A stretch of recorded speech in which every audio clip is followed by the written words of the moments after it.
IHSG pada sesi 1 perdagangan Senin 3 Agustus 2020 kemarin sebesar 5.017 melemah 2,57%. Pelemahan IHSG kemarin dibayangi oleh rilis data makroekonomi Indonesia di pekan ini dan resesi yang sudah terjadi di berbagai negara seperti Singapura, Korea, Amerika Serikat, dan negara di Eropa. Terdapat rilis data PMI, inflasi, dan PDB Indonesia di kuartal kedua. Lalu, bagaimana hasil dan prediksinya?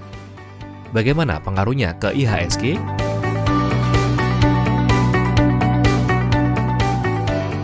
Rilis data PMI bulan Juli sebesar 46,9 naik dari sebelumnya 39,1 pada bulan Juni. Kenaikan ini dipengaruhi pembukaan pembatasan sosial di Indonesia yang membuat industri manufaktur kembali dibuka dan bergerak kembali. PMI adalah indikator yang menyediakan gambaran umum mengenai kondisi sektor industri manufaktur.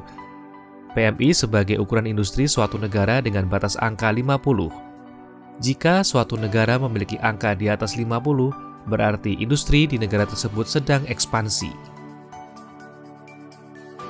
Indonesia mengalami deflasi pada bulan Juli 2020 0,10% dan inflasi tahunan 1,54%. Secara garis besar, penyebab deflasi pada bulan Juli karena melemahnya daya konsumsi masyarakat akibat pandemi yang berlangsung dan pembatasan sosial. Deflasi adalah kebalikan dari inflasi. Terjadi jika permintaan terus menurun sehingga perusahaan tidak dapat menaikkan harga dan terpaksa menurunkan harga untuk menjaga tingkat penjualan.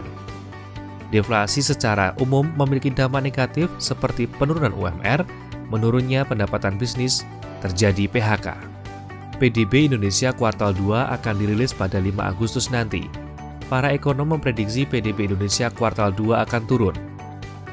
Sri Mulyani pun memprediksi PDB Indonesia akan mengalami kontraksi di minus 3,8% sampai minus 5,08% dengan titik minus 4,8% pada kuartal 2 2020.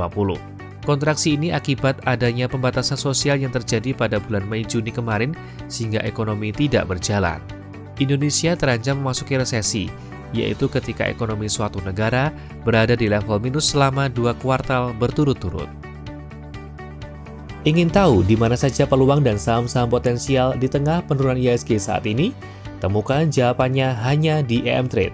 EM Trade adalah aplikasi yang memberitahu Anda beli jual saham apa, di harga berapa banyak boleh beli, manajemen risiko, dan bisa tanya-tanya sepuasnya. Daftar sekarang di emtrade.id. Salam profit!